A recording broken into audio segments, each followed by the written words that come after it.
Bonjour belles âmes, nous voilà en direct à nouveau sur cette voie du cœur vers soi-même, vers toi-même. Bienvenue à toi. Fais un petit coucou si jamais cela te parle. Allez, commençons. Alors aujourd'hui j'ai envie de parler en préparation du live, de l'événement live que je vous propose par rapport au couple, de vivre hors de la dualité, dans la dualité, de vivre simplement. J'ai envie de vous parler un petit peu de ce qu'on appelle moi. Alors pas moi forcément, vous, hein, moi, l'autre, le couple, après ce qu'on appelle couple divin, couple humain, etc., etc. Tous ces concepts qui parfois, quand ils sont pris à la lettre, je me rappelle la première fois que j'ai entendu parler couple divin, c'était là, waouh, merveilleux, ça va être extraordinaire. C'est vrai que dans ce que je vivais dans ma vie de couple, c'était bon, sympathique, mais voilà. Et là, waouh, toujours ce côté extraordinaire, suivant en fait un petit peu ce qu'on entend dans les mots. Divin fait toujours rêver, mais la particularité c'est qu'on le met à l'extérieur de nous-mêmes. Donc le divin, comme Dieu, comme Allah, comme tout ce qu'on veut, alors qu'en fait, il n'y a pas besoin d'aller chercher si loin. Mais bon, allez, je commence. Alors tout d'abord, le moi. J'aime beaucoup le terme égoïste, parce que souvent, donc rappelez-vous ce que je vous ai donné comme analogie avec le carrosse, le cocher et les chevaux. Le carrosse, c'est le I am, ce que vous êtes. Le cocher, c'est l'ego. Et les chevaux, c'est le genou. Donc, c'est l'élément extérieur, la famille. Et souvent, on vous dit, oui, mais toi, tu es égoïste. Par exemple, en croyance, vous êtes fils unique et vous êtes égoïste, obligatoirement. Voilà. Vous savez, il y a des concepts et des choses comme ça où on vous met dans des boîtes. Donc, le mental ego adore ça. Et en fait, s'occuper de soi, moi j'ai vraiment conscientisé. Donc, conscientiser, c'est mettre dans le cœur et que ça fait pouf. Voilà, c'est ça en fait pour moi le terme conscientiser. Au début, c'est intellectualiser. Donc, c'est vrai qu'on a des concepts, on se dit allez penser à soi, s'aimer, etc. On se met devant la glace, je m'aime. Ouais, ça c'est intellectualisation. C'est pas forcément aussi simple, ça l'est, mais. Et à un moment donné, on le conscientise et là, ça fait pouf. Donc là, ça crépite, c'est. Voilà. Et donc souvent, ben, s'occuper de soi, waouh, ça veut dire quoi? S'aimer, oh là là là, là, c'est une des choses les plus, c'est pour ça qu'on appelle ça le Graal aussi, hein. C'est une des choses les plus, c'est atteignable, c'est pas, au-delà, c'est pas irréaliste, irréel, non, c'est atteignable, heureusement d'ailleurs. C'est pas un fantasme, une utopie. Maintenant, s'occuper de soi, on est là toujours, de manière, c'est un concept très connu, une sorte de bel égrégore d'ailleurs de s'occuper des autres. Il faut sauver les autres, il faut aider l'autre, il faut s'oublier, etc. Je ne dis pas qu'il ne faut pas aider les autres, mais moi, dans ma vérité et dans ce que j'ai vécu, c'est que pour aider les autres au mieux, le plus simple, c'est de m'occuper d'abord de moi-même. Et quand je me suis occupé de moi-même, et dans le sens je me suis aimé et je m'aime, là, je peux enfin m'occuper de l'autre, mais différemment. Parce que si vous vous occupez de l'autre, par exemple dans la dualité, imaginons la personne a une blessure de l'abandon, bon, ben, elle va tirer à elle beaucoup de personnes qui auront cette blessure aussi ou qui vont lui montrer cet abandon. Tant que l'abandon n'est pas reconnu et aimé, donc c'est-à-dire conscientisé, voilà. Donc, mais je comprends pas, j'attire les gens, oui, mais ils comprennent pas quand même. Vous avez vu maintenant si ça, bon, on entend régulièrement des choses comme ça, mais voilà, c'est ça aussi le principe de la dualité. Donc s'occuper de soi-même. Et pourquoi dans la notion de couple? C'est que pour aimer l'autre, j'ai aimé l'autre, je donne régulièrement cet exemple, mais avec mon ex-femme, pendant 22 ans, je lui disais je t'aime tous les jours. Tous les jours. Et quand je dis ça, les gens, oui, mais c'est normal. Parce que tu es comme ça, tu es orateur, tu dis les choses, voilà. Eh ben, tous les jours, je l'insultais en fait. Et je l'ai su ben, le jour où on s'est séparés. Et c'est vrai qu'elle m'a dit, ben, écoute Guillaume, faut que je te dise quand même quelque chose. Et tous les jours, tu me disais je t'aime. Et moi, j'étais là, oui. Et ben, en fait, tous les jours, tu m'insultais. Donc, vous imaginez, pendant 22 ans, elle a accueilli ça. Alors, au début, peut-être qu'elle ne le conscientisait pas, ou elle ne s'en rendait pas compte, mais ça l'a gênée, elle n'a jamais osé me le dire. Et moi, pourquoi? Ben, en fait, tous les ans, je lui disais que je l'aimais. Et ce qui me semblait vrai dans ce monde de dualité, mais en fait, je ne m'aimais pas moi-même. Comment voulez-vous aimer quelqu'un si vous ne vous aimez pas? Alors ça ne veut pas dire que si vous ne vous aimez pas ou que vous croyez cela, euh, qu'il ne faut pas être en couple. me faites pas dire ce que j'ai pas dit. Chacun a son chemin, chacun a sa vérité. D'accord? Parce que si on met en couple les gens qui s'aiment, bon, voilà. Et alors, croire aussi, notre utopie, c'est le couple divin, ça y est, vous vous aimez, vous êtes en couple parfait, ce qu'on appelle, c'est pour ça que j'avais créé un groupe Flamme Jumelle en avant vers vous-même. Donc, vous voyez bien l'écriture, comment je le mets, hein. Et en fait, c'était marrant parce que on idéalise l'autre. Allez, ça y est, je suis prêt, je vais vivre ma relation à la flamme jumelle, à mon être, c'est la moi en féminin pour moi-même, ou moi en masculin, ou peu importe, de manière En fait, c'est pas vraiment ça. J'en parlerai plus lors du live événement, là, je vous parlerai vraiment du couple, des couples, de la notion de couple, couple divin, couple humain, etc. Donc j'en reviens à moi. Donc à vous, hein, s'aimer, c'est déjà une première partie de. Alors c'est vrai que ça fait drôle parce qu'on est tellement habitué, mais quand je vois dans certains couples, là, je prends l'exemple, quelqu'un a fait la cuisine. On va prendre l'homme a fait enfin, la femme a fait la cuisine. Bon, un schéma qui est peut-être classique, mais alors que c'est faux, parce que les hommes adorent cuisiner, et voilà. Mais le mari il rentre, par exemple, il s'assoit, voilà, tac tac, la femme lui amène le repas, et elle lui dit, oh, t'as encore des steaks. Et là, bon, patatras, quoi. Elle a mis tout son amour, tout son cœur, comme toujours. C'est pour ça que je vous appelle des mères veilleuses, dans ce qu'elle a préparé et bing. Mais pourquoi en fait? C'est pas que le mari est un goujat ou un con, entre guillemets. Alors encore un jour, je vous ferai l'analyse du terme con parce que c'est quand même une belle. C'est un très beau mot en fait. On le met en connotation négative alors qu'en fait ça veut tout dire. Dans le un, c'est extraordinaire. Mais bon, on verra ça plus tard. Et donc, vous imaginez, mais la personne, elle s'aime pas. Donc, en fait, elle attend en retour quelque chose. Quand je cuisine, je prends mon pied, c'est extraordinaire. Vous êtes là, vous sentez les aliments, quels qu'ils soient. Ça crépite, et différentes façons de faire. Et on apprend, on étudie. Mais quand je dis on apprend, c'est de l'intuition. Je cuisine intuitivement. Alors, pour les recettes, avec ma mémoire, c'est vrai que je prends des fois le livre et ils mettent ci, ça, mais j'ajuste. C'est de l'alchimie, en fait. L'alchimie, c'est jouer avec les molécules, avec l'amour. Et quand vous êtes dans un état comme ça, la nourriture, et après je sers le repas, la personne, elle en mange, tant mieux, mais elle en mange pas, tant mieux. Peu importe. Moi, je me suis fait plaisir. Alors, bien sûr, vous allez me dire, ouais, mais si je sers, par exemple, de la viande à quelqu'un qui est vegan, c'est sûr que ça va pas le faire. Mais c'est logique, j'ai à respecter aussi ses choix. Voilà, d'accord. Donc, si j'invite quelqu'un que je sais qu'il est vegan, je vais lui faire quelque chose. Alors, après, bon, c'est délicat parce que la cuisine végane est quand même. J'adore par exemple les omelettes au cèpe. Bon, omelettes, ils en mangent pas, etc. Bon, voilà, mais c'est possible. Mais on le fait pour soi-même, hein. C'est ça, le moi. Et l'autre, obligatoirement, ça sera juste. Vous savez, quand vous mettez une vibration, ce qu'on peut appeler d'amour, mais une vibration, une énergie euphorisante là-dedans, mais ça crépite le repas. Voilà, donc c'est ça, le moi. Au début, on est dans le moi pour par rapport à l'autre. Est-ce que tu m'aimes? Vous savez, j'ai parlé, je reparlerai de ça lors du live, mais j'ai appelé ça les 5 chemins flammes jumelles. C'est le retour à soi-même en fait. Et donc, au début, il y a le côté où on est là, on se regarde comme des jeunes amoureux, ouais, je t'aime, tata, voilà. Après, il y a le chemin où on se regarde, on se dit je t'aime, et on commence à se tourner un peu et à vouloir aller vers l'avenir, à prévoir des choses. Après, il y a le chemin où on s'aime, ok, et on avance pas à pas, main dans la main. Voilà, c'est sympa. On commence à regarder, à avoir tout plein de projets communs. Et après, il y a le quatrième où on sait qu'on s'aime, on s'est lâché la main et on avance. Et ça, voilà. Et il y en a un, on se rend compte qu'il va peut-être plus vite que l'autre, mais peu importe, on avance. L'autre peut-être va ralentir et tout. Et après, il y a le cinquième chemin. Le chemin ultime, c'est pas qu'il est mieux puisque c'est intemporel, dans le sens que vous pouvez être sur le cinquième, revenir au premier, etc., changer, voilà. Et celui-là, on est sur le chemin. La personne qui est à côté de vous, c'est même pas, on sait qu'on l'aime, c'est une évidence, voilà. Parce qu'on a créé ça et c'est une évidence. Et la personne, à un moment donné, elle choisit d'aller prendre une branche du chemin. Et ben on la respecte pour ça et on la laisse faire son chemin, voilà. On lui dit pas fais pas ci, fais ça, c'est voilà, c'est une évidence et on continue notre chemin. Et si on se retrouve, bravo, merveilleux. Et si on se retrouve pas, bravo, merveilleux. Voilà sur quel chemin je me situe actuellement.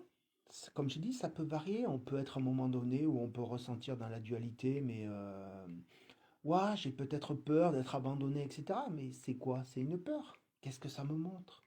J'ai peur d'être seul. Ok, donc, et j'essaie de faire, pas une analyse, mais me dire, ok, C'est comme je vous expliquais l'autre jour, la peur de mourir, mais je reviendrai là-dessus plus concrètement, on va dire, euh, dans les informations lors du live jeudi soir, là. Mais vous savez, quand tout est pour vous, obligatoirement, je me rappelle de cette question dans le groupe Flamme Jumelle, les personnes me disaient, mais est-ce qu'un jour je rencontrerai ma flamme? Je vais laisser le suspense. Bon, celles qui m'ont suivi ce groupe savent ce que j'en pense, mais laissez le suspense par rapport à cette relation flamme. Mais si vous êtes prêt, ou prête, parce que je vous appelle âme, mais en étant prêt, l'autre vient. Quand j'ai rencontré Serena, celle qui est ma compagne, ma femme, on s'est vu, pouf, waouh, une alchimie, on ne se connaissait pas, enfin, mentalement, et on a eu peur, on est parti. Et puis le jour où on s'est revus, mais cette évidence, mon Dieu. Mais pourquoi? Et là, je me suis aimé. C'est ça que je dis en 2016, quand on décidé de se mettre ensemble, je me suis aimé. Voilà, j'ai passé une semaine juste avant prise de tête, mais alors quelque chose, là, l'ego, je peux vous en parler, je connais, et sur d'autres, mais j'en parlerai. C'est ce que je propose lors de mes séances ou coaching, c'est que alors dire que je le connais, je cherche pas à me vanter, mais j'ai fait tellement d'expériences. J'ai cette énergie du 5 qui, j'adore les expériences. Je suis comme ça. Voilà, et j'accueille. Et en fait, je vois le beau à chaque instant, mais le beau dans le sens que, waouh, le pourquoi. Oui, j'ai, entre guillemets, morflé. Oui, j'ai eu mal. Oui, j'ai ressenti ça. Oui, tous ces sentiments. Mais c'est les voir et se dire, waouh. Donc en fait, si je suis prêt, moi j'ai décidé dans cette vie de vivre et surtout de créer dans la matière. Je suis venu pour ça aussi, pour vivre en couple et d'avoir un enfant. Après, dire que c'est un enfant indigo, divin, machin, cristal et tout, blablabla. Bon, je vous amènerai peut-être des informations si ça vous intéresse là-dessus, mais on s'en fout. Vous êtes extraordinaire. Vous êtes extraterrestre. Vous êtes divin. C'est en vous, c'est vous. Vous avez ce véhicule et vous l'avez choisi.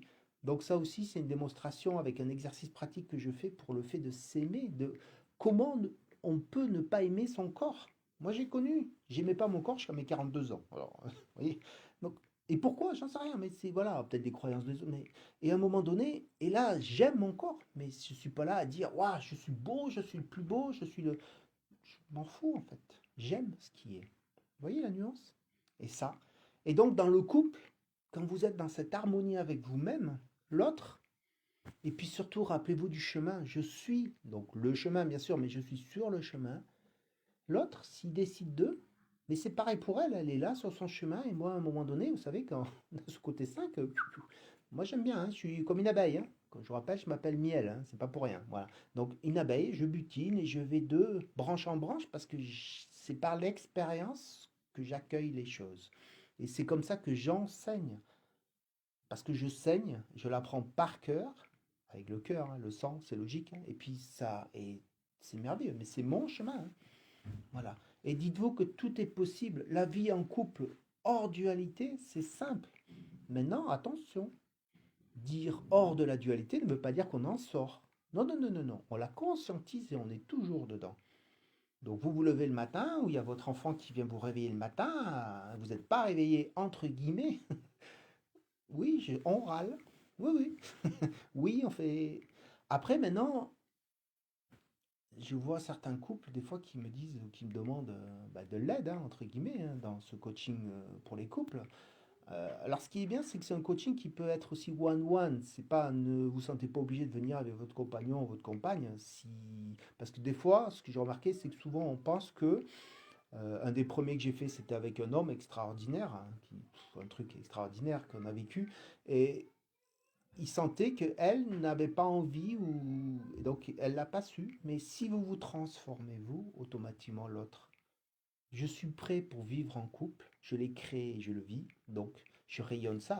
Donc maintenant, si vous avez envie, vous aussi. Alors vivre en couple, pourquoi en fait? C'est toute ma vie, je ne voulais pas me marier, je voulais pas d'enfant et je voulais vivre en Inde, voilà, sur un caillou. Enfin, sur un caillou, dans une grotte. Bon. Alors, nous avons commencé à autoconstruire, enfin, ça fait quelques années déjà, des carters. Je ne sais pas si vous connaissez les écodomes type carter, c'est des petites maisons comme des igloos en chaux, chanvre et sable. Donc quand vous vous mettez dedans, vous avez vraiment l'impression d'être dans, Waouh, dans une grotte. C'est extraordinaire. Ça, en plus en Corrèze, au milieu des bois. Bon, voilà. C'est vrai que ça. Mais quelque part, je suis marié, on va dire. J'ai une enfant. J'ai trois enfants, mais j'ai ma dernière petite, enfin, qui a 5 ans maintenant. Ma poulette, et pas mon poussin. Faut que... Et voilà, et c'est beau. Et pourquoi je viens sur Terre pour ça? Quand il y en a qui disent il faut pas faire ci, il faut pas faire ça, faut. Écoutez-vous, vous seul savez ce qui est bon pour vous. Quand certains vous disent, comme je dis souvent lors des coachings, n'écoutez jamais ce qu'on vous raconte quand on vous dit tu ne fais pas ci, ne fais pas ça.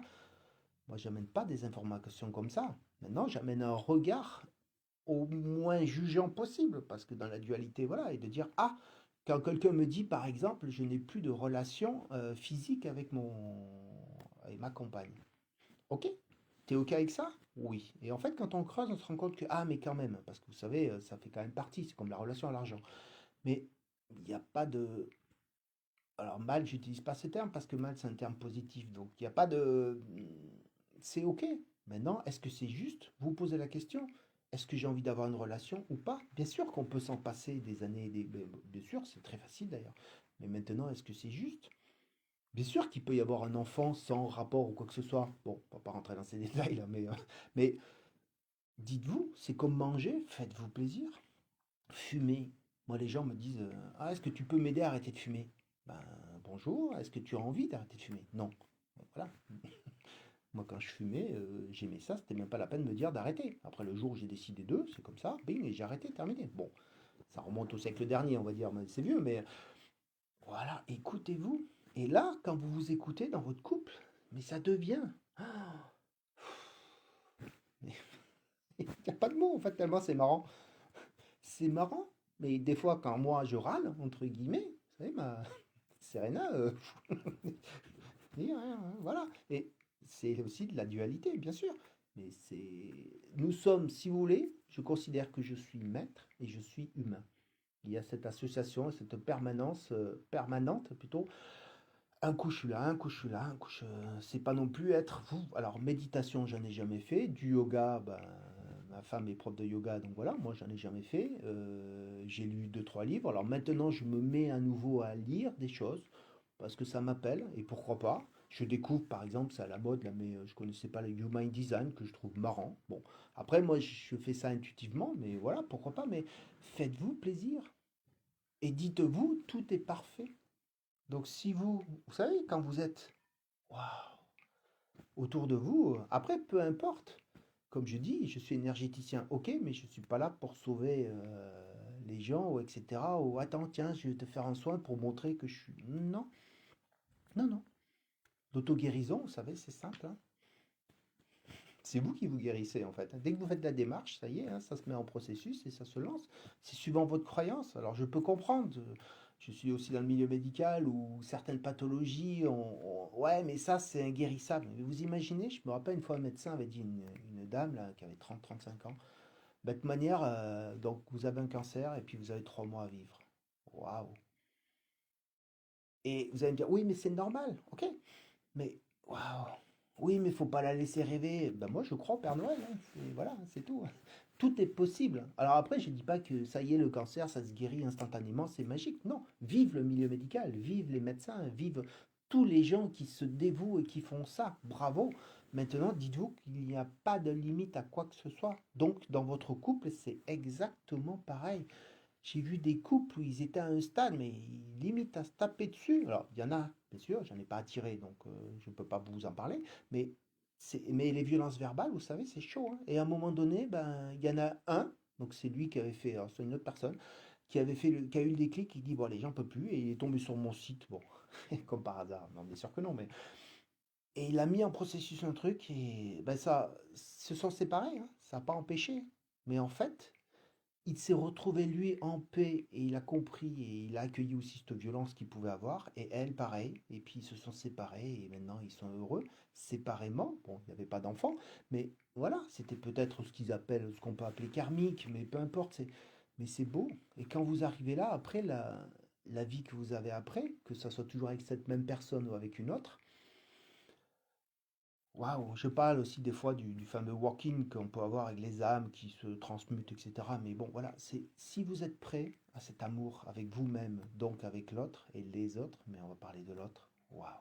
Donc, allez, je vous invite, bien sûr, je continuerai les lives tous les jours, hein, et je vous invite jeudi à 20 h pour avoir un peu plus de, et puis une interaction, n'hésitez pas, je vois que là, bravo à toi Sophie d'être là et merci, tu es là depuis quelque temps et n'hésitez pas à poser des questions si tel est votre choix. Avec grand plaisir, je vous amène un regard. Bon, il y en a qui appellent ça le regard d'Horus, mais bon, j'aime l'Égypte, c'est pour ça. Mais, mais voilà, tout est simple et tout est possible. Merci beaucoup, je vous embrasse et belle journée.